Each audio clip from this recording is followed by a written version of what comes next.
तीन super important areas में से एक 700 सीरीज, बचपन से आपका पसंदीदा 700, 701 दोनों स्टैंडर्ड ऐसे हैं जो आपने पढ़े हुए हैं और इस लेवल पे बहुत ज़्यादा इसमें चेंज नहीं है। तो थोड़ा सा तेज़ी से देखते हैं, 700 सीरीज़ को स्टार्ट करते हैं। सबसे पहले 700 का बेसिक अजम्पशन क्या है? ISA 700 रिपोर्ट के कंटेंट्स का एक स्टैंडर्ड है और इसकी बेसिक प्राइम अजम्पशन ये है कि इस वक्त ऑडिटर एक साफ ओपिनियन देने जा रहा है, एक रेगुलर ओपिनियन दे रहा है। वो एक ऐसी रिपोर्ट बना रहा है जिसके अंदर किसी किस्म की कोई मॉडिफिकेशन नहीं है जो कि स्टैंडर्ड पैटर्न को फॉलो करेगी। स्टैंडर्ड पैटर्न की रिपोर्ट देने का एक बड़ा ऑब्वियस मकसद है कि आपने अपने यूज़र्स को एक स्टैंडर्डाइज वे में रिपोर्ट देनी है ताकि पूरी दुनिया में जब भी कोई ऑडिटर कहीं पे रिपोर्ट दे ISA के मुताबिक तो उसकी रिपोर्ट दूसरे रिपोर्ट के साथ मैच की जा सके। दूसरा, हर जगह के ऑडिटर का अपना अपना दिमाग है, अपनी अपनी जजमेंट है, अपना अपना प्रोफेशनल स्टाइल है, हर ऑडिट फर्म का अपना अपना स्टाइल है। अगर हम इनको ओपन कर देते कि आप अपनी पसंद से एक रिपोर्ट बनाएं तो शायद ये अच्छी रिपोर्ट ना बना पाते या शायद हर बंदे की रिपोर्ट दूसरे से थोड़ी सी डिफरेंट होती। तो फॉर दैट पर्पज़ एक स्टैंडर्ड एक क्राइटेरिया डेवलप हुआ ISA 700। तो ये स्टैंडर्ड तकरीबन 80% ऑफ द टाइम रिपोर्ट के कंटेंट्स को डिस्कस कर रहा है। अजम्पशन ये है कि हम एक साफ रिपोर्ट की बात कर रहे हैं, एक ऐसी रिपोर्ट जिसमें ना तो कोई एडिशन है स्टैंडर्ड पैटर्न से और ना ही इसमें हमारी ओपिनियन चेंज हुई है। कल हमारे पहले ही सेशन में हम देखेंगे कि कभी कभी ओपिनियन चेंज हो जाती है और कभी कभी आप अपने स्टैंडर्ड में थोड़ी सी डेविएशन कर लेते हैं। तो जब आपने साफ ओपिनियन देनी है तो साफ ओपिनियन देने से पहले की कंसिडरेशन क्या है, 700 डिस्कस कर रहा है। वो कह रहे हैं सबसे पहले आपने देखना है कि क्या सफिशिएंट एप्रोप्रिएट ऑडिट एविडेंस मिल गया, और नंबर 2, क्या कोई ऐसी अनकरेक्टेड मिसस्टेटमेंट तो नहीं जो मटेरियल हो। होता ये है कि during the course of audit आपके सामने मुख्तलिफ मिसस्टेटमेंट आती हैं, मैनेजमेंट को मिसस्टेटमेंट पकड़ाते रहते हैं। आप कहते हैं ये एरर है, ये फ्रॉड है, ये इस तरह की चीज़ें हैं, मैनेजमेंट वाले उसको एडजस्ट करते रहते हैं। कभी कभी आप उन्हें एक एरर बताते हैं तो वो भी हंस पड़ते हैं, आप भी हंस पड़ते हैं क्योंकि एरर होता है 250-300 का, बट एरर तो है, आपने उन्हें बताया। हो सकता है ये एरर अपने जैसे बहुत सारे एरर्स के साथ मिलके मटेरियल हो जाए।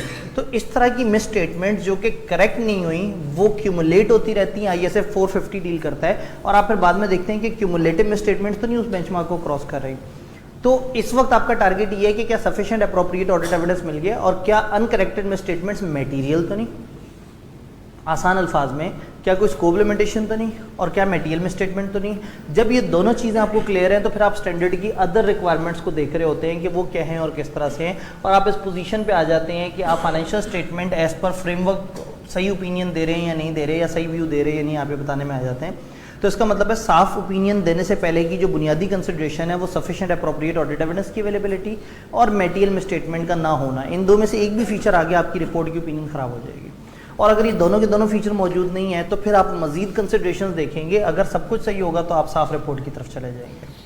अब बाकी आपने क्या कंसिडरेशन देखनी है, आपने स्पेसिफिक कंसिडरेशन देखनी है। जब आपने फाइनेंशियल स्टेटमेंट्स के ऊपर ओपिनियन देना है तो एक दफ़ा एंड ऑफ ऑडिट पे एक यूज़र बन के फाइनेंशियल स्टेटमेंट उठा के देखने और देखना है कि क्या उसमें सिग्निफिकेंट अकाउंटिंग पॉलिसीज़ नज़र आ रही हैं, क्या उसकी पॉलिसीज़ रिपोर्टिंग फ्रेमवर्क से कंसिस्टेंट हैं, क्या एस्टीमेट्स रीज़नेबल है, क्या उसके अंदर जितनी भी इन्फॉर्मेशन दी गई है उसमें इन्फॉर्मेशन की प्रॉपर्टी, रेलेवेंट, रिलायबिलिटी और वो सारे फीचर मौजूद है, कोई मुश्किल टर्मिनोलॉजी तो नहीं है, और क्या वो सारे डिस्क्लोजर मिल रहे हैं जिससे यूजर्स को अंडरस्टैंडिंग मिल सके। तो इसका मतलब ये है कि अगर किसी भी ऑडिट में आपको ये सारे फीचर नज़र आ जाते हैं तो इसका मतलब है कि चीज़ें साफ़ सुथरी हैं। तो दो मेन कंसिडरेशंस क्या थी, सफिशिएंट एप्रोप्रिएट ऑडिट एविडेंस और material miss statement.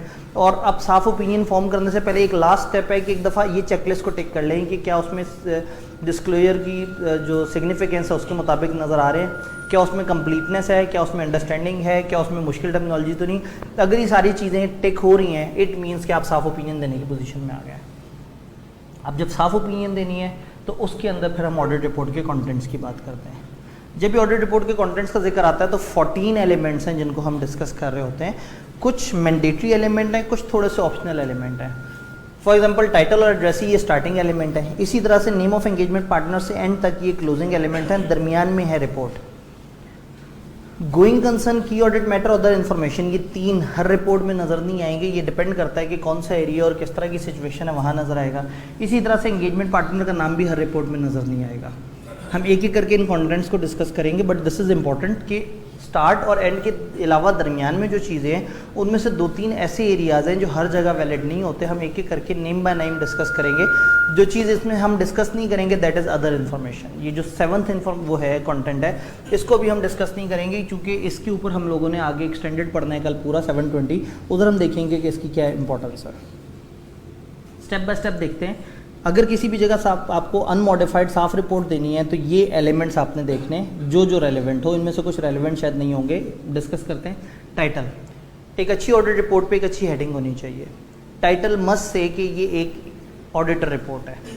Standard suggest करते हैं कि एक अच्छा टाइटल होगा इंडिपेंडेंट ऑडिट रिपोर्ट। तो इसके अंदर अगर आप इंडिपेंडेंट ऑडिट रिपोर्ट लिखेंगे तो ये सबसे बेस्ट टाइटल है। स्टैंडर्ड के अल्फाज हैं कि आप रिपोर्ट को टाइटल दें ताकि वो सेग्रीगेट हो सके बाकी और डॉक्यूमेंट से।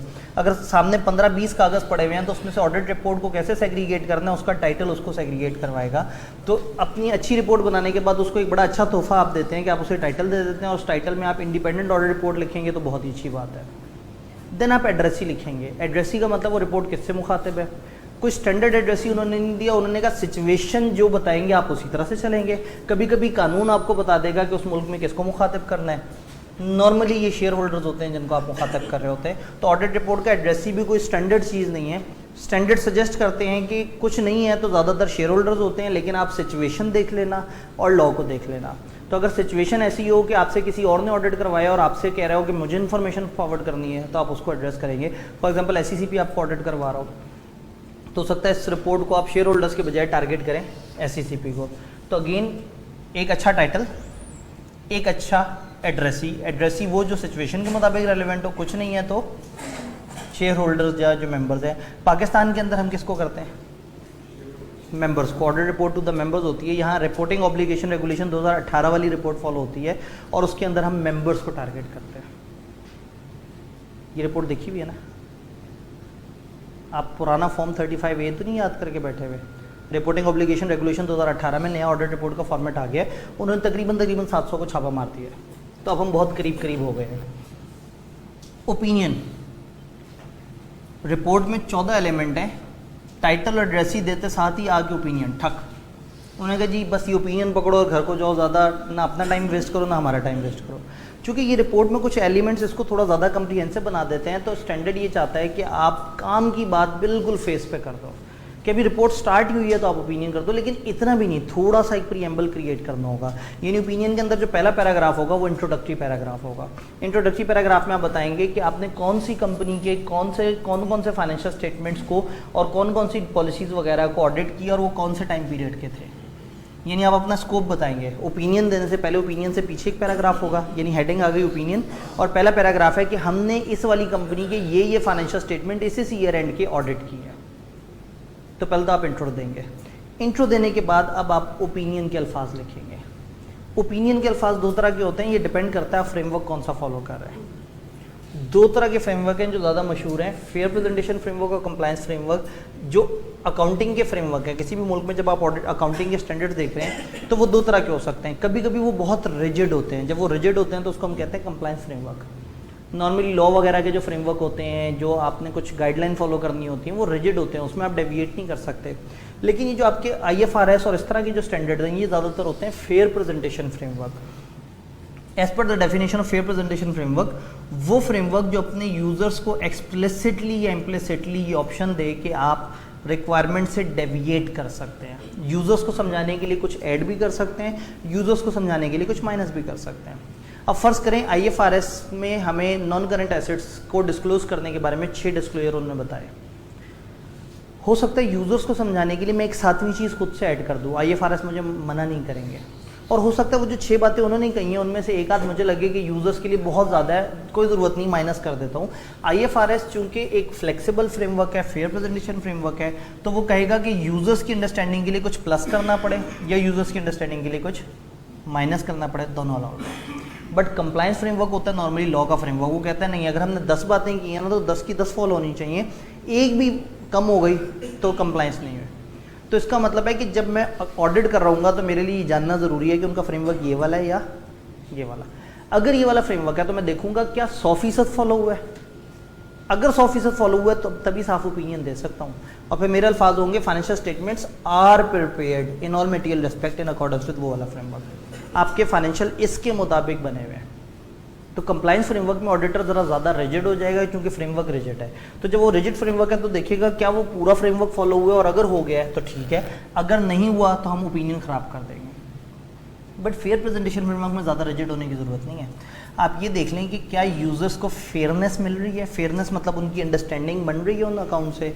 तो अगर फाइनेंशियल स्टेटमेंट में IFRS फॉलो करते हुए फॉर एग्जांपल पाकिस्तान में कुछ डिस्क्लोजर माइनस किए और कुछ ऐड कर दिए मगर वो यूज़र्स के वसीतर मफाद में अच्छे थे, तो मैं ये तो नहीं कहूँगा फाइनेंशियल स्टेटमेंट स्टैंडर्ड KN मुताबिक बने हुए हैं, क्योंकि अब तो डेविएशन हो गई। तो मैं अल्फाज इस्तेमाल करूँगा फाइनेंशियल स्टेटमेंट प्रेजेंट फेयरली या financial statements give a true and fair view. Standard के एप्लीकेशन पैराग्राफ में जाएं तो वो कहते हैं ये दोनों में से क्या चूज़ करना है, ये डिपेंड करता है आप कौन से इलाके में, हर इलाके की अपनी अपनी प्रेफरेंसेस हैं, हर जगह के अपने अपने सिस्टम है। तो कुछ जगह प्रेजेंट फेयरली के वर्ड्स अच्छे माने जाते हैं, कुछ जगह ट्रू एंड फेयर। अब पाकिस्तान की बात करें तो हम ट्रू एंड फेयर बचपन से देखते आ रहे हैं, तो इन दो में से कोई भी चीज़ यूज़ कर लें, ये अल्टरनेट है। तो फेयरनेस का जिक्र होगा जब फेयर प्रेजेंटेशन फ्रेमवर्क है, और फॉलो करने का जिक्र होगा कंप्लायंस। बात समझ आ रही है? तो दो तरह के अकाउंटिंग के फ्रेमवर्क है, कंप्लायंस और फेयर प्रेजेंटेशन। मैं ओपिनियन देने से पहले ये ज़रूर देखूंगा कि कौन सा फ्रेमवर्क है और उसके मुताबिक ओपिनियन होगी। इसकी ओपिनियन के ये अल्फाज और उसकी ओपिनियन के ये अल्फाज। आप थ्रू आउट स्टैंडर्ड में देखेंगे जब भी आपको क्वालिफाइड ओपिनियन या किसी भी तरह की ओपिनियन के अल्फाज बताएंगे तो वो दोनों तरह के फ्रेमवर्क के अलग अलग अल्फाज आपको सजेस्ट करेंगे। डन? ओपिनियन हमने समझ लिया। ओपिनियन के अंदर आपने क्या बताया होगा, financial statement are prepared in all material aspect in accordance with framework, या gives a true and fair view of फलाना फलाना फलाना इन अकॉर्डेंस विद। तो ओपिनियन के दो हिस्से हो गए। पहला हिस्सा हो गया कंप्लायंस या फेयर प्रेजेंटेशन फ्रेमवर्क के हिसाब से आर प्रिपेयर्ड या ये। दूसरा हिस्सा क्या है, आपने फ्रेमवर्क का तस्करा करना है। कौन से फ्रेमवर्क का? जो एप्लीकेबल था। कभी कभी इसके अंदर खिचड़ी पक जाती है। फाइनेंशियल रिपोर्टिंग फ्रेमवर्क जो आपने ओपिनियन में बताना है, अगर तो वो कोई रिकग्नाइज फ्रेमवर्क हो, मशहूर फ्रेमवर्क, और मशहूर फ्रेमवर्क का जब भी जिक्र आता है वो हमेशा IFRS की एग्जांपल दे देते हैं क्योंकि उनकी अपनी फ्रेमवर्क है। तो उन्होंने कहा कोई भी मशहूर फ्रेमवर्क है तो आप कहेंगे financial statement are giving true and fair view in accordance with वो वाला फ्रेमवर्क। और अगर वो कोई रिकग्नाइज फ्रेमवर्क नहीं है, किसी खास जगह की कोई अकाउंटिंग पॉलिसीज या कन्वेंशन है, तो फिर आप कहेंगे financial statement giving true and fair view in accordance with वो वाले प्रिंसिपल जो कि उस वाले इलाके के हैं। तो अगर IFRS फॉलो हुआ है तो मेरी ओपिनियन बड़ी आसान सी है, in my opinion financial statement are giving true and fair view in accordance with IFRS। और अगर फॉलो हुआ है फर्ज करें पाकिस्तान का कंपनी लॉ, तो हम कहेंगे financial statements are prepared in accordance with the requirement of fourth schedule of companies act as applicable in Pakistan. बात समझ रहे? मशहूर फ्रेमवर्क है तो बस फ्रेमवर्क का जिक्र कर दें, और अगर मशहूर फ्रेमवर्क नहीं है, किसी खास इलाके का फ्रेमवर्क है, तो फिर इलाके के नाम के साथ बताएं कि ये कौन से इलाके का फ्रेमवर्क है। अगर रिपोर्टिंग स्टैंडर्ड और लीगल रिक्वायरमेंट दोनों हो, जैसे अभी थोड़े पहले हमने कहा IFRS भी फॉलो करते हैं, फोर्थ स्केड्यूल भी, तो फिर ओपिनियन के अल्फाज होंगे in accordance IFRS and the requirement of फलाना इलाके का ये वाला लॉ। स्टैंडर्ड हमें ओपिनियन पैराग्राफ के अल्फाज तक के ऊपर भी सजेस्ट कर रहा है कि अगर इस तरह की सिचुएशन हो तो ये वाले अल्फाज, इस तरह की सिचुएशन हो तो ये वाले। अगर एक वक्त में दो फ्रेमवर्क दोनों के दोनों फॉलो हो रहे हो, ये कैसे पॉसिबल है? एक वक्त में दो फ्रेमवर्क फॉलो हो? स्टैंडर्ड ने खुद ही समझा दिया। स्टैंडर्ड ने बताया एप्लीकेशन पैराग्राफ में कि अगर एक बड़ा स्टैंडर्ड और एक छोटा स्टैंडर्ड हो और बड़े में छोटे के सारे पॉइंट्स कवर हो रहे हो, तो फिर बड़े स्टैंडर्ड की कंप्लायंस का मतलब है दोनों फॉलो हो गए, बस नीचे वाले स्टैंडर्ड को फेयर प्रेजेंटेशन होना चाहिए। एक स्टैंडर्ड में 15 बातें और एक में 10 बातें हैं, जिसमें 15 बातें उसमें 10 तो हैं ही हैं, 5 एक्स्ट्रा बातें हैं। तो अगर इन्होंने फाइनेंशियल बनाते हुए उस बड़े वाले की 15 बातें मान ली तो हम कहेंगे कि वो बड़ा भी फॉलो हो गया, छोटा भी। अगर छोटा कंप्लायंस होगा ना फिर मुश्किल में आ जाएंगे, क्योंकि छोटे में 10 बातों से एक भी बात ऊपर होगी तो फिर फॉलो नहीं माना जाएगा। तो अगर एक वक्त में दोनों फ्रेमवर्क हों और दोनों के दोनों कंप्लाई हो रहे हो तो हम कहेंगे कि ठीक है जी, financial statement are giving true and fair view in accordance with ये। दो ओपिनियन आपको देनी होंगी, एक ओपिनियन एक फ्रेमवर्क के मुताबिक, दूसरी ओपिनियन दूसरे फ्रेमवर्क के मुताबिक। आप दो सेपरेट ओपिनियन देते हैं, चाहे तो एक ही जुमले में लिख दें, चाहे तो अलग अलग सेंटेंस बना दें। शुक्र है कि अभी वो ज़्यादा जालिम पेपर नहीं बनाते, अदरवाइज़ एक एक जुमले में इतनी गहराई है कि सिनेरियो दिया जाए तो लोगों को पता ही नहीं लगे कि कौन से स्टैंडर्ड में से बात जा रही है। तो अभी तो वो गुड़ से हलाक कर रहे हैं, अभी जहर के करीब तो पहुँचे भी नहीं है। खैर, ये बात समझ आई? एक फॉलो हो रहा है और दूसरा फॉलो नहीं हो रहा, तो फिर हम ये बात नहीं करेंगे कि financial statements are giving true and fair view in accordance with दोनों फ्रेमवर्क। आपको फिर किसी एक फ्रेमवर्क के साथ कंप्लायंस और किसी के साथ नॉन कंप्लायंस बतानी होगी। डन?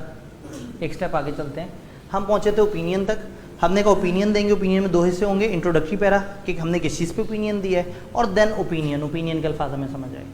अब हम बात करेंगे बेसिस फॉर ओपिनियन। ओपिनियन तक पहुंचे कैसे, इसमें आप करते हैं कुछ नॉर्मल किताबी बातें। हमने ISS फॉलो किए थे, हमने इंडिपेंडेंस अच्छी रखी थी, हम लोगों ने इस तरह से किया है, हमारी एथिकल रिक्वायरमेंट सही थी, हमें सफिशिएंट अप्रोप्रिएट ऑडिट एविडेंस मिल गया है, हम अपनी रिस्पॉन्सिबिलिटी के मुताबिक काम किए जो फलाना जगह लिखी हुई हैं। ये नहीं कि बेसिस फॉर ओपिनियन में आप कह रहे हैं कि मैं साफ ओपिनियन तक कैसे पहुँचा। ये वाला पैरा इस वक्त इतना इंपॉर्टेंट नहीं है, लेकिन जब हम ओपिनियन ख़राब करते हैं तो फिर ये वाला पैरा काफ़ी इंपॉर्टेंट हो जाता है, क्योंकि इसमें फिर हम बताते हैं कि हम ख़राब ओपिनियन तक कैसे पहुँचे। जब साफ ओपिनियन तक पहुँचे तो फिर तो डिटेल बताने की ज़रूरत ही नहीं, बस आप किताबी बात करते हैं कि ISA फॉलो कर लिए, एथिक्स फॉलो कर लिए, एविडेंस मिल गया था, सब कुछ अच्छा था, एवरीथिंग वाज गुड, इसलिए हम साफ ओपिनियन तक पहुँच गए। डन। गोइंग कंसर्न की audit matter management responsibility, unit number 7 गायब है। अदर इन्फॉर्मेशन, अदर इन्फॉर्मेशन को हम थॉरोली 720 में डिस्कस करेंगे, क्योंकि वो बिल्कुल ही एक यूनिक चीज़ है, मतलब वो हर जगह उस तरह से नहीं समझ आती, उसका एक एरिया ही अलग है। गोइंग कंसर्न कब आएगा? जब 570 आएगा। 570 कब आएगा? जब आएगा तब देखी जाएगी। तो जब हम रिस्क असेसमेंट की बात कर रहे होंगे तो हम 570 पे डिस्कशन करेंगे, और वहाँ हम देखेंगे कि एक ख़ास किस्म की मटेरियल अनसर्टेनिटी जब मौजूद होती है तो हम एक ख़ास पैराग्राफ 700 वाली रिपोर्ट में डाल देते हैं। लेकिन अगेन इस वक्त उस खास चीज़ को डिस्कस किया तो 570 का पूरा स्टैंडर्ड ओपन हो जाएगा, तो इसको हम कैरी फॉरवर्ड कर लेते हैं जब हम 570 पढ़ रहे होंगे। देन की ऑडिट मैटर, ये भी हमेशा नहीं आता, लिस्टेड एंटिटीज़ में आता है, और जहाँ लॉ वगैरह ने रिक्वायर किए, जहाँ ऑडिटर की जजमेंट उसे कह दे, ये किस तरह का पैराग्राफ होता है, कब आता है, ये हमें 701 बताएगा। ये 701 कब पढ़ेंगे? अभी स्टैंडर्ड के इंशाल्लाह बाद 701 पढ़ रहे होंगे, तो इसको भी उस वक्त डिस्कस कर लेंगे। तीसरा जो अदर इन्फॉर्मेशन थी उसका तो मैं तस्करा ही नहीं कर रहा, वो भी हम बाद में डिस्कस करेंगे। तो हम डिस्कस कैसे करें? मैनेजमेंट की जिम्मेदारी। तो ये दरमियान वाले 2-3 एलिमेंट्स को हमने स्किप किया, जिसको रेलेवेंट टाइम पे डिस्कस करेंगे। मैनेजमेंट की जिम्मेदारी, याद है प्रीमाइस की जिम्मेदारियाँ? 3 जिम्मेदारियाँ थी मैनेजमेंट की, अकाउंट्स बनाना, इंटरनल कंट्रोल और ऑडिटर को इन्फॉर्मेशन एक्सप्लेनेशन प्रोवाइड करना। अब ऑडिटर बड़ा सियाना है, उसने कहा इन्फॉर्मेशन एक्सप्लेनेशन तो मुझे मिल ही गई है, ये जिम्मेदारी लिख के मैं क्यों अपनी लाइन ज़ाया करूँ? तो उसने बहुत ही नफासत से तीसरी जिम्मेदारी चेंज कर दी। ये जहन में रखना है, रिपोर्ट में प्रीमाइज वाली नहीं है तीसरी जिम्मेदारी। अकाउंट्स बनाना मैनेजमेंट के ज़िम्मे, इंटरनल कंट्रोल उनके ज़िम्मे, और गोइंग कंसर्न को असेस करना और इसके ऊपर काम करना उनके ज़िम्मे। मैप क्लियर होना चाहिए। प्रीमाइज में वो 3 बातें थी, उसमें तीसरी बात थी ऑडिटर को इन्फॉर्मेशन एक्सप्लेनेशन प्रोवाइड करना, मगर रिपोर्ट में जब रिस्पॉन्सिबिलिटी आई है तो हम तीसरी जगह जाके अचानक से बदल गए और हमने गोइंग कंसर्न डाल दिया। डन। ये तो हो गई मैनेजमेंट की जिम्मेदारी। अब किसकी जिम्मेदारी आएगी? ऑडिटर की। ऑडिटर की जिम्मेदारी को लेके नया वाला 700 जो है ये 2015 में रिवाइज हुआ था, 16 में एप्लीकेबल था। बहुत ही जज्बाती हो गया इसने का ऑडिटर इस पैरा में तो, इस पोर्शन में तो पूरा ऑडिट समझाते हैं। प्रॉब्लम क्या है? इसको हम कैफ लेवल पे कहते थे एक्सपेक्टेशन गैप। होता ये है कि ऑडिटर ऑडिट करता है सिलेक्टिव सैंपल की बेस पे, दुनिया समझती है ऑडिटर ने सारी चीज़ें चेक की हैं। ऑडिटर फ्रॉड मिले तो उसके ऊपर काम करता है, लेकिन फ्रॉड पकड़ना और फ्रॉडियों को सजा देना ऑडिटर के ज़िम्मे नहीं है। ऑडिटर जो है वो मटेरियलिटी को लेके चल रहा होता है, ऑडिटर जो है वो रीजनेबल एश्योरेंस दे रहा होता है। लोग समझते हैं ऑडिट हो गया मतलब 100% चीज़ें पकड़ी गई हैं। तो auditor responsibility is that area जिसमें आप अपने यूज़र्स को बताते हैं कि मैं क्या करता हूँ और क्या नहीं करता। सबसे पहले तो आप ऑडिट को डिफाइन करते हैं। आप कहते हैं ऑडिट का ऑब्जेक्टिव है रीजनेबल एश्योरेंस लेना और ऑडिट रिपोर्ट इशू करना। अब ये दूसरी लाइन तो समझ आती है, पहली लाइन में आपने एक नया लफ्ज़ इस्तेमाल कर दिया। याद है हमने कहा था अकाउंट्स में टर्मिनोलॉजी मुनासिब होनी चाहिए, तो जब उनके अकाउंट्स में मुनासिब होनी चाहिए तो मेरी ऑडिट रिपोर्ट में भी तो मुनासिब होनी चाहिए। अब जब मैंने अपनी रिपोर्ट में कहा ना मैं रीजनेबल एश्योरेंस लेता हूँ और मैं रिपोर्ट देता हूँ, तो मुझे रीजनेबल एश्योरेंस बतानी होगी। तो स्टैंडर्ड ने कहा कि अब रीजनेबल एश्योरेंस को एक्सप्लेन करो कि ये हाई लेवल की एश्योरेंस है, बट गारंटी नहीं है कि फाइनेंशियल स्टेटमेंट में मटेरियल में स्टेटमेंट नहीं होगी। क्या गारंटी नहीं है? कि फाइनेंशियल स्टेटमेंट में मटेरियल में स्टेटमेंट या मटेरियल में स्टेटमेंट जब होगी आप उसे पकड़ लेंगे, ये चीज़ की कोई गारंटी नहीं है। आपने फिर एक ओखा सा लफ्ज़ बोल दिया मटेरियल मिस स्टेटमेंट। तो उन्होंने कहा मिस स्टेटमेंट के बारे में बताओ कि मिस स्टेटमेंट फ्रॉड या एरर की वजह से आ सकती है। फिर वर्ड मटेरियल बहुत से आने हैं। इन्होंने कहा अगर फ्रेमवर्क में मटेरियल की कोई डेफिनेशन मौजूद हो, जिस मुल्क में ऑडिट कर रहे हो उनका जो भी फ्रेमवर्क है, देखो उनके फ्रेमवर्क में वर्ड मटेरियल की क्या डेफिनेशन है वो लिख दो, नहीं तो ये वाले अल्फाज लिख दो।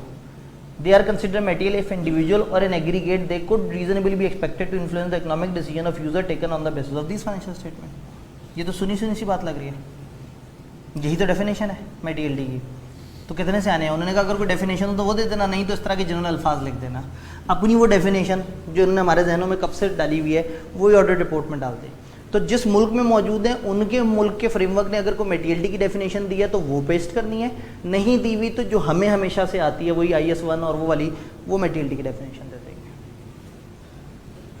आपने उन्हें बता दिया ऑडिट क्या होता है, स्टैंडर्ड एक स्टेप आगे आता है। मतलब यूँ समझें कि आपने पहला सेशन कर लिया आज के दिन का, मगर इंतज़ामिया जज्बाती और आपको 2 और सेशन पढ़ाने के चक्कर में एडवांस लेवल की नीड। तो रिपोर्ट ने ऑडिट तो समझा दिया था, अब रिपोर्ट रिवीजन क्लासेस की तरह गहराई में उतरने लगा है। उन्होंने कहा तसल्ली से बताओ ऑडिटर की जिम्मेदारी क्या होती है। जब तसल्ली से बताना है ना तो इसको मैं कहता हूँ ये शेडेड एरिया है। आप बेयर स्टैंडर्ड देखेंगे ना तो हर ऑडिटर की रिपोर्ट में ऑडिट रिस्पॉन्सिबिलिटी में एक एरिया आएगा जहाँ उन्होंने बहुत सारा ग्रे से शेड किया हुआ होगा। वो शेडेड एरिया ऐसा है जो रिपोर्ट में डालने के बाद वो खुद परेशान हो गए। उन्होंने कहा हमने जितना कुछ रिपोर्ट में डाल दिया इसके बाद ये रिपोर्ट तो नहीं कोई पढ़ा करेगा।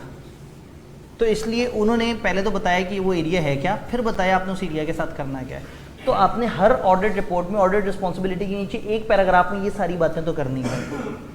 फिर आपने क्या करना है, फिर आना है एडवांस साइड पे। एडवांस साइड पे क्या आप बताएंगे, ये शेडेड एरिया की मैं डिस्कशन करूँ। आप कहेंगे जी मैं प्रोफेशनल जजमेंट यूज़ करता हूँ, मैं प्रोफेशनल स्केप्टिसिज्म यूज़ करता हूँ, मैं तो पहले आइडेंटिफाई और असेस करता हूँ रिस्क को, मैं तो इंटरनल कंट्रोल्स को भी समझता हूँ।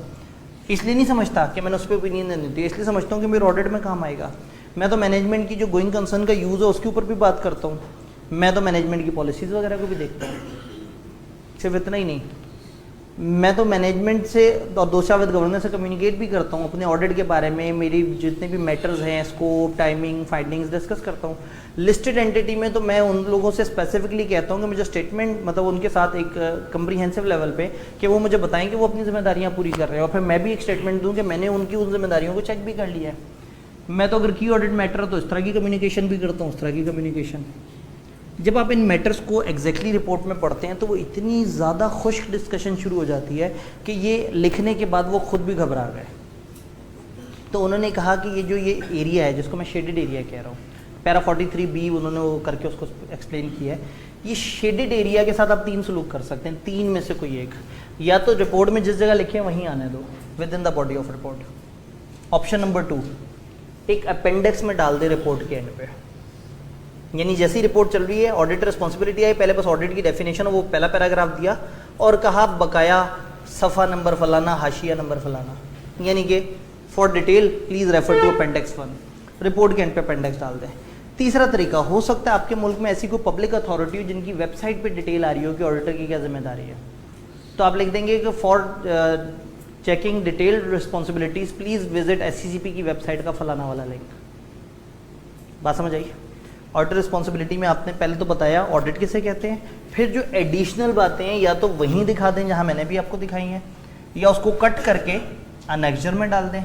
और तीसरा सलूक क्या हो सकता है, उसको एक वेबसाइट पे अगर पड़ी हुई है तो बस वहाँ से रेफ़र कर दें, ना अनेक्जर में डालें ना रिपोर्ट में, क्योंकि उन्हें खुद एहसास हो गया कि उन्होंने रिपोर्ट को काफ़ी ज़्यादा एक्सटेंड कर दिया है और शायद इसके बाद अब यूज़र्स के लिए वो रिपोर्ट काम की ना हो। यहाँ तक बात क्लियर?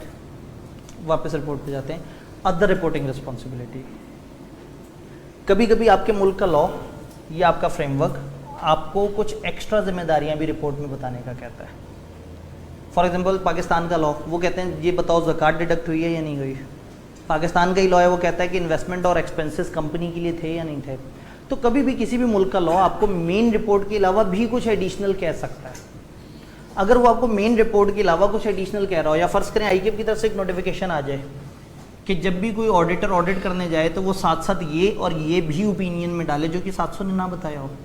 तो कभी कभी आपके अपने मुल्क का फ्रेमवर्क, आपके अपने मुल्क के लोग, अपने मुल्क का लॉ या रेगुलेशन आपको कह सकते हैं कि अपनी रिपोर्ट में ऑडिट ओपिनियन के अलावा आपने कुछ और चीज़ों पे भी ओपिनियन देनी है। अगर वो ऐसा कहेंगे तो उसको हम कहेंगे अदर रिपोर्टिंग रिस्पॉन्सिबिलिटी। तो आप अदर रिपोर्टिंग रिस्पॉन्सिबिलिटी में इसको ऐड कर दें। अब उसके बाद आइडियल सिचुएशन ये है कि अगर उसमें ज़्यादा लंबी चौड़ी बातें हैं तो आप टाइटल और एड्रेसी के बाद, मैं ज़रा थोड़ा सा पीछे चला जाऊँ आपको शक्ल दिखाने के लिए, बहुत ही पीछे जाना पड़ेगा, देखा हम कितना पढ़ चुके हैं। टाइटल और एड्रेसी के बाद ना यहाँ एक हेडिंग डाल दें सेकंड और थर्ड के दरमियान, उस पर लिखा हो रिपोर्ट ऑन फाइनेंशियल स्टेटमेंट। फिर ऑडिटर की ओपिनियन से लेके ऑडिटर की रिस्पॉन्सिबिलिटी तक ये सारी चीज़ें आ जाएंगी रिपोर्ट ऑन फाइनेंशियल स्टेटमेंट की हेडिंग में। फिर इधर हेडिंग डाल दें रिपोर्ट ऑन अदर रिस्पॉन्सिबिलिटीज़।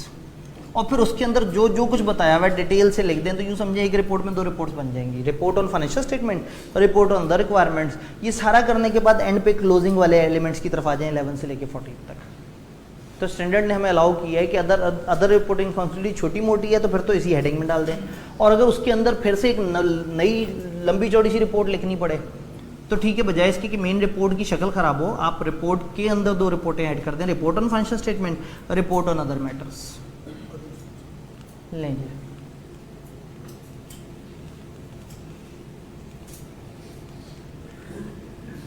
तो report on other legal and regulatory requirements जो है हम इसमें ऐड कर सकते हैं। तो 3 to 9 कंटेंट जो है वो हम रिपोर्ट ऑन फाइनेंशियल स्टेटमेंट पे ले जाएं। उसके बाद आगे से कहते हैं जब आपने इसकी हेडिंग दे दी तो इसके अंदर फर्दर सब हेडिंग्स भी हो सकती हैं। अब आप उस रिपोर्ट के अंदर जो मर्जी लिखो, कोई यूज़र परेशान नहीं होगा, क्योंकि उसको पीछे रिपोर्ट ऑन फाइनेंशियल स्टेटमेंट मिल चुकी है। एंड पे हम आएंगे क्लोजिंग की तरफ, एंगेजमेंट पार्टनर का नाम देंगे। लिस्टेड कंपनी, सिर्फ लिस्टेड कंपनी, ये रिक्वायरमेंट है कि आप एंगेजमेंट पार्टनर का नाम अलग से लिखेंगे। ये रिक्वायरमेंट पाकिस्तान के लॉ के साथ क्लैश कर रही है। पाकिस्तान का लॉ हमेशा एंगेजमेंट पार्टनर की बात कर रहा है। आईकीप की ऑडिटिंग टेक्निकल रिलीज है इसके ऊपर, यानी कि जो कंपनी लॉ उसने कहा कि आप फर्म का नाम लें, ऑडिट पार्टनर और एंगेजमेंट पार्टनर दोनों का नाम दे सकते हैं। मगर आईकीप की जो ऑडिटिंग टेक्निकल रिलीज है उसने कहा है कि जब भी फर्म का नाम आए एंगेजमेंट पार्टनर का नाम आना चाहिए। मगर अंग्रेज़ों को अब जाके समझ आई, आईकीप को तो कब से समझ आई हुई थी। अंग्रेज़ों ने अब कुछ अरसे पहले ही कहना शुरू किया है कि लिस्टेड कंपनी में आप एंगेजमेंट पार्टनर का नाम लिखेंगे, ताकि पता लगे कि कौन बंदा है जिसने इस चीज़ को, इस ऑडिट को ऑथराइज़ किया था। मगर ये कहती अंग्रेज़ डर गए।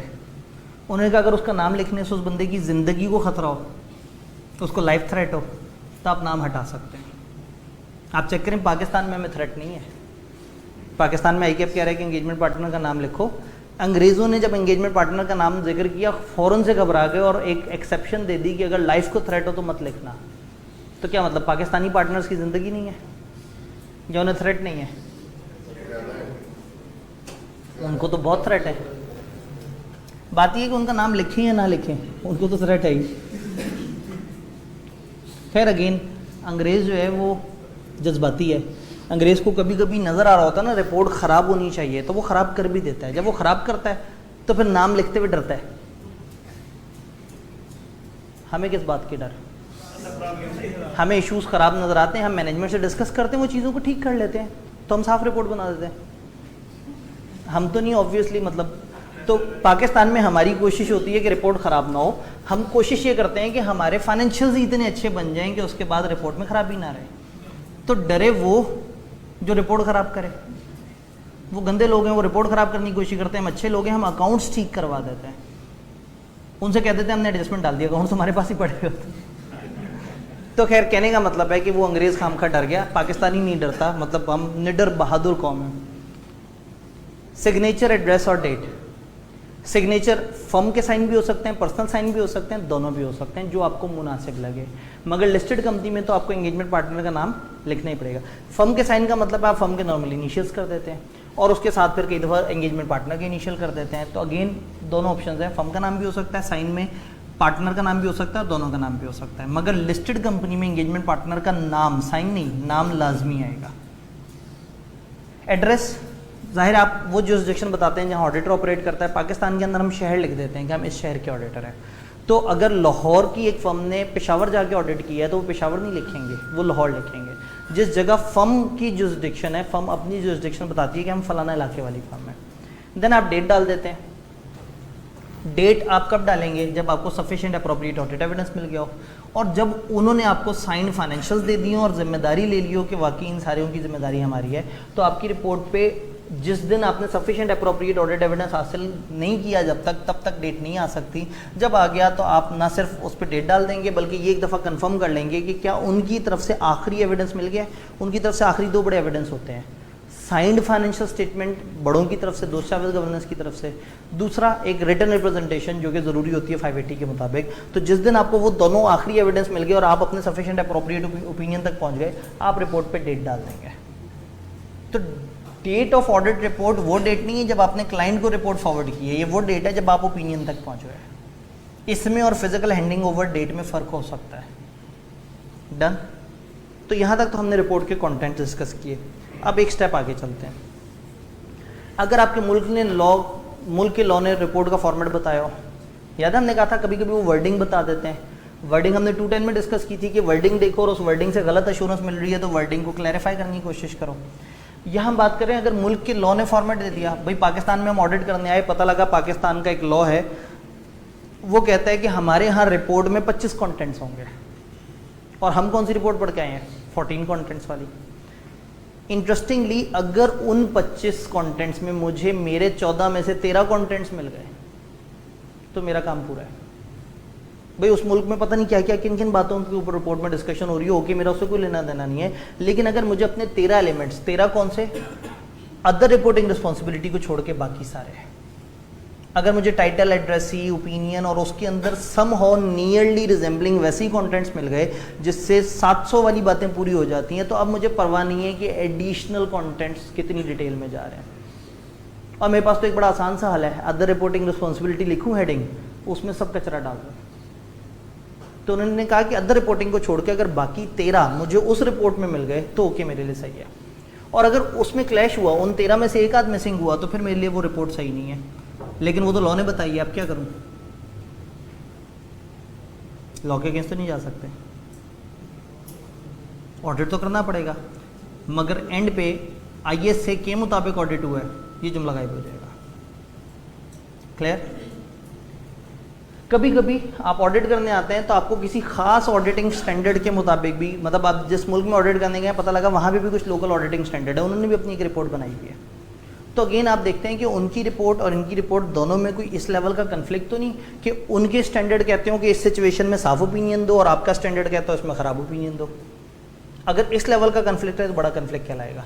या वो कहते हैं कि इस पर कुछ करने की ज़रूरत नहीं है और आपका स्टैंडर्ड कहता है नहीं जी ये तो एम्फेसिस ऑफ मैटर पैराग्राफ देना पड़ेगा आपको।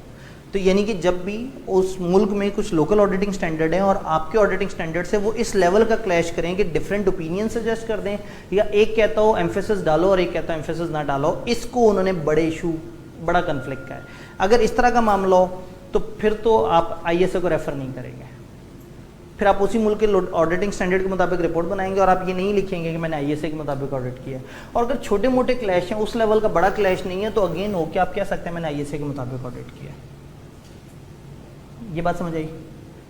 एट अ मिनिमम आपको वो 13 एलिमेंट्स भी मिल जाने चाहिए, और नंबर 2 उसके स्टैंडर्ड के मुताबिक बनी हुई रिपोर्ट में इस लेवल का कन्फ्लिक्ट नहीं होना चाहिए कि आपका 705 या 706 लेवल का कोई मसला आ जाए। डन? सप्लीमेंट्री इंफॉर्मेशन एक बड़ा मजे का कॉन्सेप्ट। फाइनेंशियल स्टेटमेंट्स के साथ कभी कभी एक एक्स्ट्रा इन्फॉर्मेशन होती है, वो एक्स्ट्रा इन्फॉर्मेशन कभी कभी एक्स्ट्रा एक्सप्लेनेशन दे रही होती है, उसका फाइनेंशियल से ताल्लुक कोई नहीं होता, लेकिन वो कोई और चीज़ भी नहीं होती। भाई फाइनेंशियल्स के साथ तो डायरेक्ट रिपोर्ट भी होते हैं, उसको तो हम कहते हैं अदर इन्फॉर्मेशन। फाइनेंशियल के साथ कुछ और चीज़ें भी हैं, उनका तो अपना नाम है। एक चीज़ फाइनेंशियल के साथ अटैच है और कन्फ्यूजिंगली फाइनेंशियल का ऐसा लग रही है। फॉर एग्जाम्पल पेज नंबर 70 पे फाइनेंशियल स्टेटमेंट्स खत्म हुए, 71 पे आ गया रेशियो एनालिसिस, 72 पे उन एसेट्स की लिस्ट आ गई जिनको साल में डिस्कार्ड किया। अब एक आम यूज़र फाइनेंशियल पढ़ते पढ़ते जब पहुंचेगा पेज नंबर 70 पे तो उसे तो पता नहीं लगना, वो पेज 71 भी पढ़ लेगा, 72 भी पढ़ लेगा, और ऑडिट रिपोर्ट में जाके देखेगा तो ऑडिटर कहेगा we have audited the annexed financial statements, हमने नीचे अटैच हुई हुई फाइनेंशियल स्टेटमेंट्स को ऑडिट किया है, और ऑडिटर ने तो बताया नहीं फाइनेंशियल स्टेटमेंट कहाँ से लेके कहाँ तक है। तो एक आम यूज़र जिसको ज़्यादा नहीं पता वो तो पेज नंबर 71-72 को भी फाइनेंशियल्स कैसा समझेगा, जबकि आपके मुताबिक तो फाइनेंशियल्स कैसा नहीं है और आपने ऑडिट किया होगा, आपने तो पेज नंबर 70 तक ऑडिट किया है। ऐसी इन्फॉर्मेशन को हम कहते हैं सप्लीमेंट्री इन्फॉर्मेशन। फाइनेंशियल्स के साथ अटैच हुई हुई वो इन्फॉर्मेशन जो कन्फ्यूजिंगली फाइनेंशियल्स का हिस्सा लग रही है। तो ऑडिटर की ख्वाहिश होती है कि वो मैनेजमेंट से कहता है कि आप इसको क्लियरली डिफ्रेंशिएट कर दें, इस एक्स्ट्रा इन्फॉर्मेशन को अलग कर दें। कैसे अलग कर दें?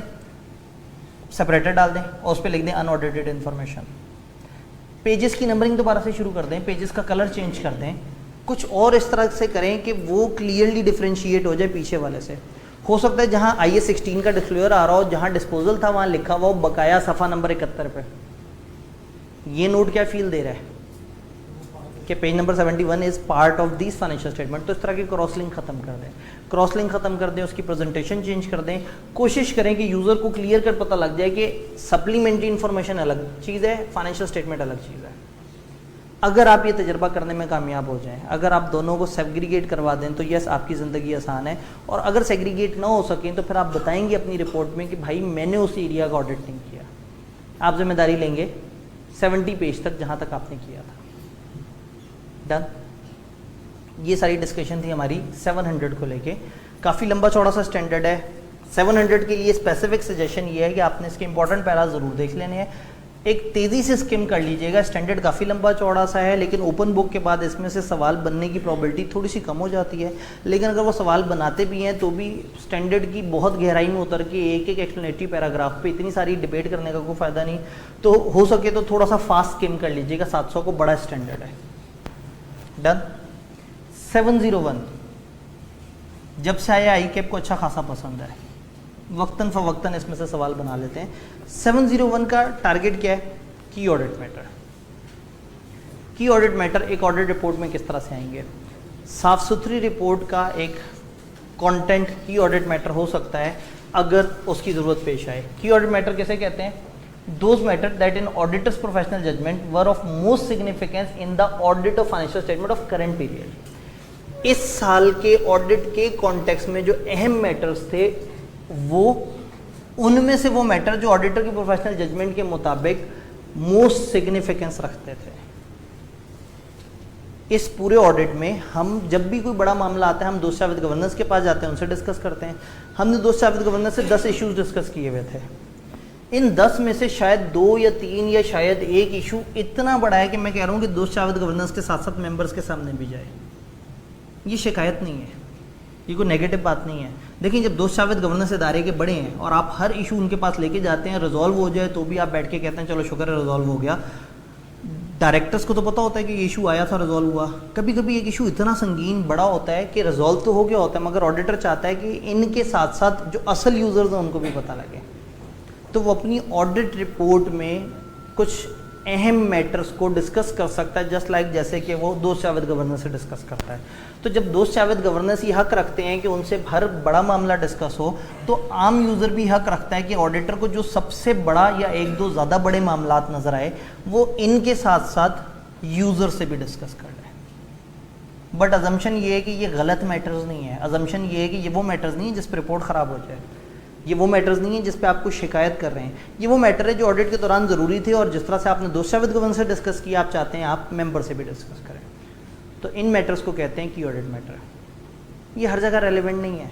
यानी अगर हम बात करें तो लिस्टेड एंटिटीज़ में मैंडेटरी हैं, उन एंटिटीज़ में जहाँ लॉ आपको कहते हैं कि आपने की ऑडिट मैटर लाजमी डालना है, और तीसरा वो एंटिटीज़ जहाँ ऑडिटर की जजमेंट उसको कहे कि आपने यहाँ की ऑडिट मैटर डालना है। वो एंटिटीज़ जो इस लेवल पे पब्लिक इंटरेस्ट रखती हैं कि ऑडिटर को लगता है कि यहाँ तो बहुत ज़रूरी है। फॉर एग्जांपल पाकिस्तान में नादरा का अगर हम ऑडिट करें और नादरा में कोई उनके सिस्टम में कोई ऐसी चीज़ हो जो कि पूरे पाकिस्तान की आवाम के लिए जानना ज़रूरी हो, इलेक्शन कमीशन ऑफ पाकिस्तान, कोई भी बड़े लेवल का इस तरह का नॉट फॉर प्रॉफिट इदारा जिसके ऊपर हम चाहते हैं कि उसकी रिपोर्ट से रिलेटेड बातें ऑडिटर हम सबके सामने लेके आए। तो जब भी किसी जगह कोई पब्लिक इंपॉर्टेंस रखने वाली एंटिटी हो और ऑडिटर की जजमेंट के मुताबिक एक मैटर इतना अहम हो कि आम लोगों से डिस्कस किया जाए, तो भले वो लिस्टेड ना हो, भले लॉ ने ना कहो, आप वहाँ पे भी की ऑडिट मैटर डाल सकते हैं। तो लिस्टेड में हमेशा मैंडेटरी है, जहाँ लॉ कहते हैं वहाँ हमेशा मैंडेटरी है। और तीसरे में ऑडिटर की प्रोफेशनल जजमेंट है कि किस लेवल का इदारा है और किस तरह का इशू है और वो डिस्कस करना चाहता है या नहीं। की ऑडिट मैटर कम्युनिकेट करने से आप इंटेंडेड यूजर्स को फाइनेंशियल स्टेटमेंट में मौजूद उस मामले के बारे में थोड़ी सी और बेहतर गाइडेंस दे देते हैं। इससे होता ही है कि आपके शेयर होल्डर्स का, आपके स्टेक होल्डर्स का एतबार ऑडिटर पे थोड़ा सा और बढ़ जाता है। उन्हें एहसास होता है कि ये हमारा सही में नुमाइंदा है, देखो इसने एक बड़ा अहम इशू भी हमसे डिस्कस किया। मगर कहीं इतना अहम इशू ना हो जिससे कंपनी की साख को नुकसान पहुंच रहा हो। पैरा 14 है, अभी यहाँ स्लाइड्स पे नहीं आएगा, इसमें एक चीज़ मिस हो गई। पैरा 14 है स्टैंडर्ड का, वो ये कहता है कि 2 सूरतों में आपने की ऑडिट मैटर नहीं देना। अगर आपकी रिपोर्ट में कोई डिस्क्लेमर है, डिस्क्लेमर के ऊपर हम इंशाल्लाह कल बात कर रहे होंगे। दूसरा, अगर कोई ऐसा मामला आ गया कि जिसमें की ऑडिट मैटर को डिस्क्लोज करने के फ़ायदों से ज़्यादा नुकसान हो जाए। फॉर एग्जांपल, आप वसीतर मफाद में लोगों को बताना चाह रहे हो, फ़र्ज़ करें इलेक्शन कमीशन ऑफ पाकिस्तान का आपने ऑडिट किया हो और उसके दौरान आपको किसी भी साल में होने वाले इलेक्शन में होने वाली बेज़ाब्तगियों का पता लग गया। बेज़ाब्तगी हुई हो, फॉर एग्जांपल किसी वक्त एक सर्वर डाउन हो गया हो अचानक से, मगर 2-3 बार दोबारा से अप भी हो गया हो, और ऑडिटर ने चेक किया हो तो ऑडिटर को पता लगा हो कि ऐसा कुछ भी मसला नहीं है, सर्वर डाउन हुआ था एक टेक्निकल रीज़न की वजह से, सर्वर दोबारा से सही हो गया था और जितने भी पॉइंट्स हैं वो सही से अपडेट हो गए थे। अब ऐसे में शायद आम यूज़र्स को ये नहीं पता कि वो जो आम यूज़र, मेरे जैसे आम यूज़र तो कन्फ्यूज़ होते रहेंगे, वो कहेंगे क्या हुआ था उस दिन, एन इलेक्शन वाले दिन सर्वर डाउन हो गया और 2 दिन बाद अचानक से पता लगा सर्वर सही हो गया, तो हुआ क्या। अब मैं शक करता रहूँगा, लेकिन शायद ऑडिटर की जिम्मेदारी है कि इस तरह का इशू मुझे बताए। अब फ़र्ज़ करें ऑडिटर को वहाँ कुछ इशू पता लगा और पता ये लगा कि सर्वर डाउन हुआ था मगर सर्वर अप हुआ, चीज़ें इधर उधर हो गई थी, मगर मुल्क के वसीतर मफाद में किसी ने कहा कि इस वक्त मौजूदा जो लोग जो कि सर्वर डाउन होने से पहले पहले तक जिनकी प्रोबेबिलिटी ऑफ सक्सेस ज़्यादा थी, उन्हीं को ही हम कह देते हैं कि वो जीत गए। अब हो सकता है मुल्क को कौम के वसीतर मफाद में बहुत अच्छा फैसला हो, बट ये बात अवाम के सामने कर दी तो मेरे जैसे लोग कहाँ समझ पाएंगे, हमें कहाँ समझ आता मुल्क को कौम का मफाद। हम तो कीमे वाले नान खा के और मतलब गलत लोगों को वोट देने चल पड़े होंगे। तो आप बात समझ रहे हैं कि कभी कभी एक इशू को कम्युनिकेट करना ज़्यादा गलत हो सकता है, ज़्यादा सेंसिटिव हो सकता है। मैं तो वो रिपोर्ट उठाऊंगा, फेसबुक पे शेयर कर दूंगा, मैं कहूँगा हाँ जी बिल्कुल सही कह रहे थे पटवारी, वो धांधली वाली बात। फजलुर रहमान ने बड़ी अच्छी बात कर दी, ये तो मतलब यूथ के नुमाइंदे तो धोखा दे रहे हैं, ये तो जो है वो मतलब इस तरह से। अब मैं वो यूथ वाला वर्ड इस्तेमाल करूँ तो वो ज़रा पब्लिकली मुनासिब नहीं है, अदरवाइज सारी ही पार्टीज़। तो अब ऐसे में अगर ऑडिटर ने ऐसी कोई बात शेयर की होती और उससे नेगेटिविटी ज़्यादा फैल गई होती तो फजलुर रहमान भाई और ज़्यादा ताकत में आ जाते। वो कहते ये देखो ये तो ऑडिटर ने बता दिया है कि धांधली हुई है। अब ऑडिटर जितना मर्जी समझाए कि धांधली नहीं, मैंने ये बताया था कि ऐसे ऐसे करके वैसे, तो कभी कभी किसी बात को डिस्कस कर देना ज़्यादा ख़तरनाक होता है। तो स्टैंडर्ड ने कहा है कि आपने की ऑडिट मैटर कभी कभी हो भी तो नहीं बताना। तो हो सकता है मुल्क को कौम के वसीतर मफाद में इलेक्शन कमीशन ऑफ पाकिस्तान को ऑडिट करते हुए ऑडिटर ने सोचा हो कि नहीं भाई इस वक्त इस तरह की बात करने से कौम में फसाद होने का खदशा है। अब तो ये एग्जांपल याद रहेगी ना, ये एग्जांपल याद है। अब पता नहीं मैंने किस पार्टी की तरफ बात की है, लेकिन खैर मैंने एक आम पाकिस्तानी की कन्फ्यूजन की बात की है। ये बात समझ आई? थोड़ा सा आगे चलते हैं। कैम डिसाइड कैसे करें, कैम आएगा कहाँ से? मैटर्स तो सारे ही अहम होते हैं। तो नहीं, जब आपने दोस्त शाविद गवर्नर से 8-10 मैटर डिस्कस किए हैं तो एक काम करें, उनमें से थोड़ा सा फिल्टर कर लें। जो ज़्यादा हायर रिस्क रखते हैं, वो एरिया जहाँ सिग्निफिकेंट जजमेंट आपको लगानी पड़ी, उन्होंने बहुत ज़्यादा जजमेंट लगाई हुई थी जिसको वेरीफाई करने के लिए आपको बहुत ज़्यादा जजमेंट। फॉर एग्जांपल उन्होंने बैड डेट का एक बड़ा मुश्किल सा एस्टीमेट बड़ी मुश्किल सी कैलकुलेशन से किया था और मुझे बड़ी मुश्किल तरीके से वेरीफाई हुआ। चीज़ ओके है, बट उसके ऊपर अच्छी खासी एफर्ट्स लगी। या वो जो इवेंट या ट्रांजैक्शन है वो लोगों के लिए बहुत सिग्निफिकेंट है। तो कहने का मतलब ये हुआ कि दोस्त शाविद गवर्नर से डिस्कस किए हुए 8-10 मैटर्स में से मैंने पहला फिल्टर लगाया हायर रिस्क, हायर अनसर्टेनिटी और हाई सिग्निफिकेंस। तो शायद मैंने उन 10 में से 4-5 मैटर्स कह दिए कि ये ज़रा बड़े से लग रहे हैं। फिर स्टैंडर्ड ने हमें कुछ और पैरामीटर भी बताए। स्टैंडर्ड ने कहा कि अब आप ज़रा देखें कि इनमें से कौन से ऐसे मामला हैं जो यूजर्स की अंडरस्टैंडिंग से ज़्यादा ज़रूरी है। फॉर एग्जांपल PIA एयरलाइन साल के दौरान भोजा एयरलाइन को परचेज कर ले। अब शायद भोजा एयरलाइन के फाइनेंशियल्स 2% हो PIA के सामने, और शायद PIA के दोस्त शाविद गवर्नर से जो इश्यूज डिस्कस हुए उनमें से कुछ इश्यूज ऐसे हों जो 8-10% ऑफ द फाइनेंशियल स्टेटमेंट हो। संगीन तो वो लग रहे हैं, मगर आम आवाम PIA के फाइनेंशियल्स और ऑडिटर की रिपोर्ट देखते हुए ये देखना चाह रहे हैं कि भोजा एयर की कंसोलिडेशन सही हुई इनके साथ या नहीं। क्या इन्होंने भोजा एयर के जो एसेट्स एक्वायर किए थे वो सही तरीके से नज़र आ रहे हैं नहीं आ रहे। तो शायद भोजा एयर मटेरियली इतना इंपॉर्टेंट ना हो, लेकिन यूजर्स की अंडरस्टैंडिंग, यूजर्स का फोकस, यूजर्स का कितना ध्यान जाता है उसके लिए ज़रूरी हो जाए। तो होता ये है कि कई दफ़ा हम ये देखते हैं कि वो मामला यूजर्स की अंडरस्टैंडिंग के लिए कितना इंपॉर्टेंट है। कभी कभी हम देखते हैं मामला कम्प्लेक्स कितना है, कभी कभी हम देखते हैं उस मामले में सब्जेक्टिविटी कितनी है, कभी कभी हम उसकी नेचर और मटीरियलिटी देखते हैं। फिर जिन मामलात में स्पेशलाइज स्किल्स इस्तेमाल हुई हो, बहुत ज़्यादा टेक्निकल एफर्ट्स हुई हो, कुछ जगह ऑडिटर का ज़्यादा टाइम लगा हो, ये सारे के सारे वो तरीके हैं जिससे आप देखते हैं कि उन 10 में से मैं किस किस को की ऑडिट मैटर कहूँ। और अगर मैंने 3 को की ऑडिट मैटर कह दिया तो उन 3 में से ज़्यादा बड़ा कौन सा और कम बड़ा कौन सा है, क्योंकि आपने फिर उसी तरतीब में दिखाना है, मोस्ट सिग्निफिकेंट से लेस सिग्निफिकेंट की तरफ आना है। तो ये 2 बातें हैं। सबसे पहले तो मुझे फ़िल्टर करके की ऑडिट मैटर्स अलग करने हैं, फिर उन की ऑडिट मैटर्स में से बड़े छोटे इन लोगों को सेग्रीगेट करना है। तो उसके लिए स्टैंडर्ड ने हमें कुछ पैरामीटर्स बताए।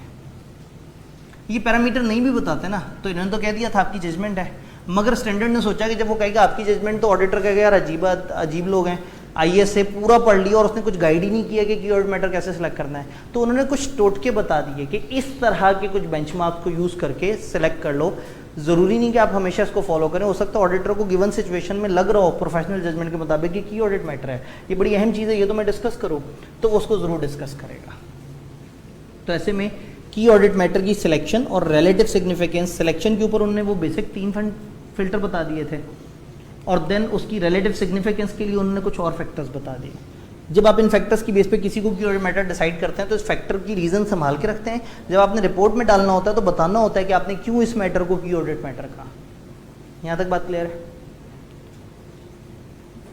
कैम कम्युनिकेट करना है। सबसे पहले तो आपने हेडिंग डालनी है की ऑडिट मैटर, और की ऑडिट मैटर के अंदर आप अलग अलग मैटर्स को, यानी कि अगर 3 मैटर्स हैं तो तीनों की अलग अलग हेडिंग्स देके एक्सप्लेन कर सकते हैं। तो की ऑडिट मैटर शुरू में आया और की ऑडिट मैटर के नीचे बाकी चीज़ें आनी हैं। अब जो हेडिंग आपने दी है ना की ऑडिट मैटर, और उसके बाद फर्ज करें 2 या 3 मैटर्स आने, पहले डिफाइन कर देंगे की ऑडिट मैटर को। आप कहेंगे की ऑडिट मैटर वो मैटर है जो ऑडिटर की प्रोफेशनल जजमेंट के मुताबिक है और मैंने इनके साथ ऐसा किया और इनका मेरी ओपिनियन से ताल्लुक नहीं है। इंपॉर्टेंटली आईकेप आपसे, चले मैं थोड़ा सा आगे जाके बताता हूँ कि आईकेप का 1-2 दफ़ा सवाल आया और उस सवाल के अंदर कितने सारे नंबर तो आप सीधे सीधे तरीके से ले सकते थे। की ऑडिट मैटर की डेफिनेशन दे दी। की ऑडिट मैटर की डेफिनेशन देने के बाद आपने इंडिविजुअल मैटर्स को एक्सप्लेन करना है। तो हेडिंग आ गई की ऑडिट मैटर, नीचे उसकी डेफिनेशन दे दी। अब नीचे की audit matter number 1 for example आपने कह दिया कि वो एंटिटी के कंट्रोल्स की सिग्निफिकेंट डेफिशिएंसी जो बाद में रिजॉल्व हो गई थी। तो इवेंट नंबर 1 आप लेके आएंगे और उसके अंदर सबसे पहले तो अगर फाइनेंशियल स्टेटमेंट में उसका कोई डिस्क्लोजर दिया हुआ है तो उसको रेफर कर देंगे। क्या मतलब है? फाइनेंशियल स्टेटमेंट में की ऑडिट मैटर कहाँ से आ गया?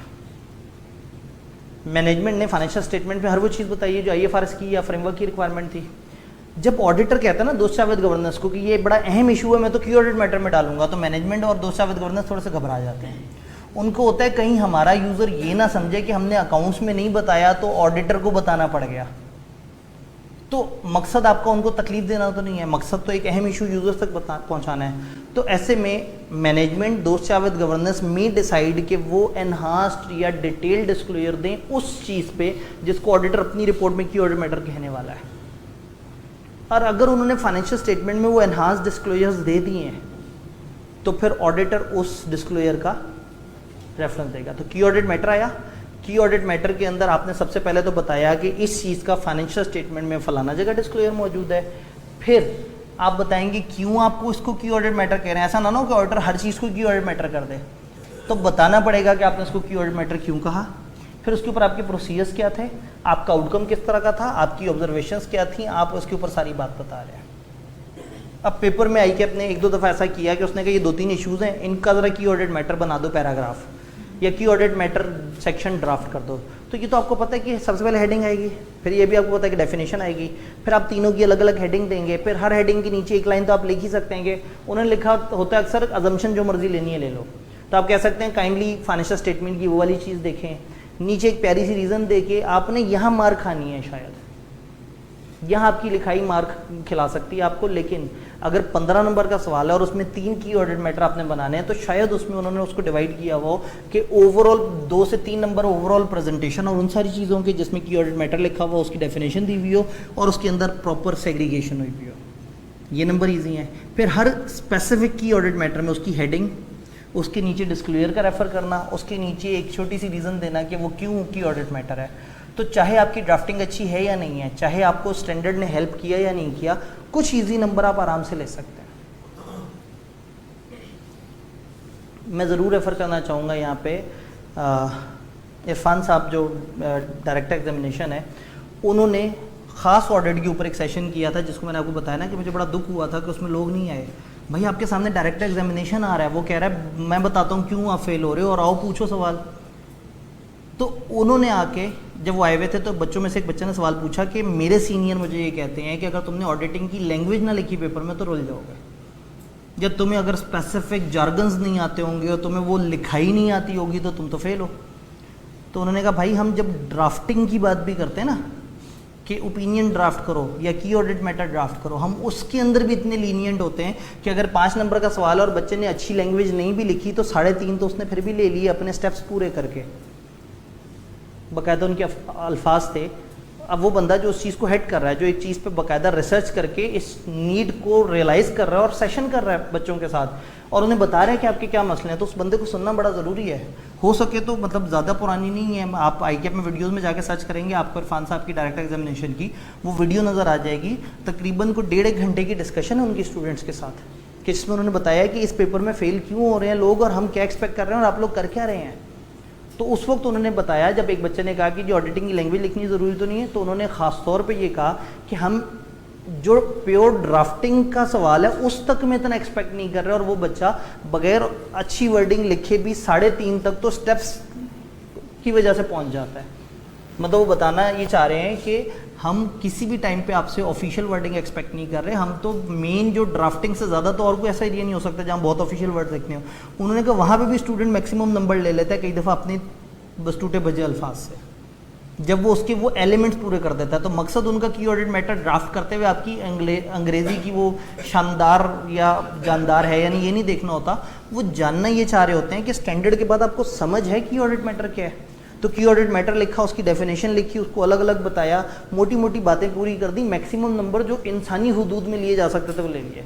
अब हो सकता है आप में से कोई बहुत चीता हो, बड़ी कमाल इंग्लिश लिखता हो, उसकी ड्राफ्टिंग बड़ी अच्छी हो, तो हो सकता है वो पेपर में मैक्सिमम नंबर तक भी पहुंच जाए।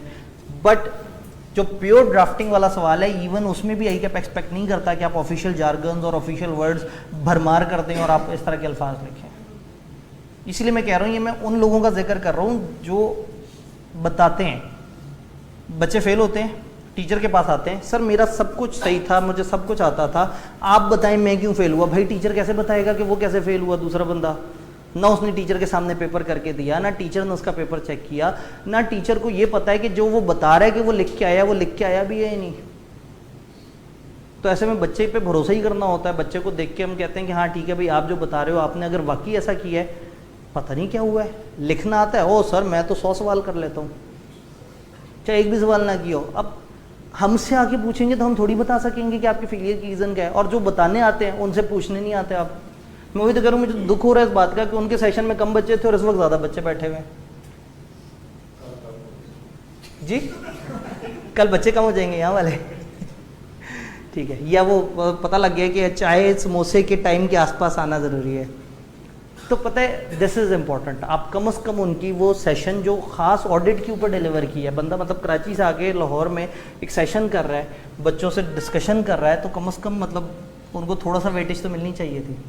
चले खैर है, मतलब वो आप लोगों का मसला है, आप गए या नहीं गए, बट उनकी बातें इंपॉर्टेंट हैं। और अच्छी बात है कि ICAP की फेसबुक पेज पे सेव भी हैं, आप ज़रूर जाके वो सेशन पूरा देखें जब भी मौका मिले अगले 3-4 दिन में, आइडिया हो कि वो क्या चीज़ें हैं। मैं बीच बीच में से कुछ की ऑडिट मैटर्स तो आपके साथ शेयर कर ही रहा हूँ, लेकिन मतलब वो पूरी एक दफ़ा अटेंड करें तो वो एक अच्छी चीज़ है।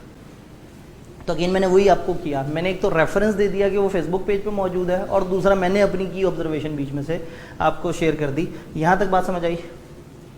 तो ऐसे में आप इसको यूँ एलेबोरेट करते हैं, देन हमने आगे जाना है। स्लाइड नहीं भी जी, वो जो आई थी ये चीज़ तय है कि ये रिजॉल्व मैटर है। तो फ़र्ज़ करें इन्वेंट्री आप वेरीफाई करने गए, तो उन्होंने कहा जी इन्वेंट्री तो इस वक्त जिस इलाके में पड़ी हुई है वहाँ तो धरना चल रहा है, आप तो वहाँ नहीं जा सकते। आप एंड तक उन्हें कहते रहे अल्टरनेट तरीका ये वो, उन्होंने कहा वो जो रसीदें हैं जिनसे आप वेरीफाई कर सकते हैं वो रास्ते में जा रही थी, उनको एक ट्रक वाले उठा के अपने ट्रक में ले जाके उसको भी धरने में ले गए। अब इतनी सारी स्कोप लिमिटेशन, लेकिन एंड ऑफ ऑडिट के करीब आपको ना सिर्फ वो रसीदें भी मिल गई बल्कि आपने फिजिकली भी वहाँ देख लिया, रिकनसाइल भी कर लिया, चीज़ें ठीक हो गई। अब आप इसमें बताएंगे कि एक मामला था, स्कोप लिमिटेशन की वजह से मैं जा नहीं पा रहा था, मुझे कुछ डाउट्स थे, बाद में मुझे ये वर्किंग मिली, मैंने उन सबको रिकनसाइल किया और अब ओके है। यानी इसमें मैं एक जुमला आपको थोड़ा सा पीछे आके दिखा दूँ। These matters were addressed in context of audited financial statement as a whole and in forming the opinion, and the auditor does not provide a separate opinion on these matters. आप कहते हैं हम इसके ऊपर ओपिनियन नहीं दे रहे, इसका सिर्फ आप तस्करा करते हैं क्या हुआ था, और एक कॉमन अजम्पशन ये है कि इसमें आपने गलत बात नहीं, वो वाली बात नहीं करनी जो 705 की तरफ जा रही है, वो बात नहीं करनी जो 706 की तरफ जा रही है। हम वहाँ जाके देखेंगे कि की ऑडिट मैटर और वो आपस में सब्सटीट्यूट नहीं है। दोस्त जावेद गवर्नेंस से आपने क्या डिस्कस करना है, वो मैटर भी डिस्कस करने हैं जो की ऑडिट मैटर है, और अगर की ऑडिट मैटर नहीं है तो भी उनसे डिस्कस करना है, भाई मेरे पास कोई की ऑडिट मैटर नहीं है, हो सकता है वो आपको बता देंगे ये एक अहम चीज़ है, ये यूज़र से ज़रूर शेयर कर लें। अपने पाँव पे कुल्हाड़ी कोई नहीं मारेगा, लेकिन वाकई अगर बड़े प्रोफेशनल दोस्त जावेद गवर्नेंस हुए तो शायद वो ऑडिटर को हेल्प करें। इवन आप उसके अंदर जो उसकी वर्डिंग ड्राफ्ट करते हैं वो दोस्त जावेद गवर्नेंस से कंसल्टेशन में ड्राफ्ट करते हैं। कोशिश ये होती है कि आप इंपॉर्टेंस ऑफ द मैटर बताएं, ना कि लोगों के जहन में कोई नेगेटिविटी क्रिएट कर दें। तो इसकी लैंग्वेज इस हवाले से काफ़ी ज़्यादा इंपॉर्टेंट होती है कि आप इसको किस तरह से लेके चल रहे हैं। तो की ऑडिट मैटर, जब हम एम्फेसिस ऑफ मैटर पैराग्राफ पढ़ते हैं तो उसमें और की ऑडिट मैटर में कुछ डिफरेंसेस होते हैं। तो अक्सर लोग उसमें की ऑडिट मैटर एक कहानी है, आपने पहले बताया की ऑडिट मैटर है क्या, फिर की ऑडिट मैटर का रेफरेंस फाइनेंशियल का दिया, फिर डिटेल से की ऑडिट मैटर को समझाया और एंड पे कह दिया भाई इसके ऊपर मेरी कोई ओपिनियन नहीं है, ये सिर्फ आप लोगों की मजीद वजाहत के लिए था। बात क्लियर है? तो ये ओवरऑल हमारी की ऑडिट मैटर से रिलेटेड डिस्कशन। तो 700, 701 हम लोगों ने इसको डिस्कस किया। आप लोगों ने यहाँ फेसबुक पे जो अटैचमेंट दी हुई होगी उसको डाउनलोड करके ये आपके पास हैंडआउट्स आ जाएंगे। ये जो हैंडआउट्स हैं ये माइंड मैप्स के तौर पे सर्व करेंगे। कभी भी 700, 701 को क्विकली रिवाइज करना है, आप इन हैंडआउट्स को जल्दी से देख सकते हैं। बट आइडियली ये हैंडआउट्स पढ़ने के बाद आपका ऑडिट स्टैंडर्ड हाईलाइट होना चाहिए। वो स्टैंडर्ड हाईलाइट हुआ जो पेपर में आपके हाथ में होगा, वो सबसे इंपॉर्टेंट बात है।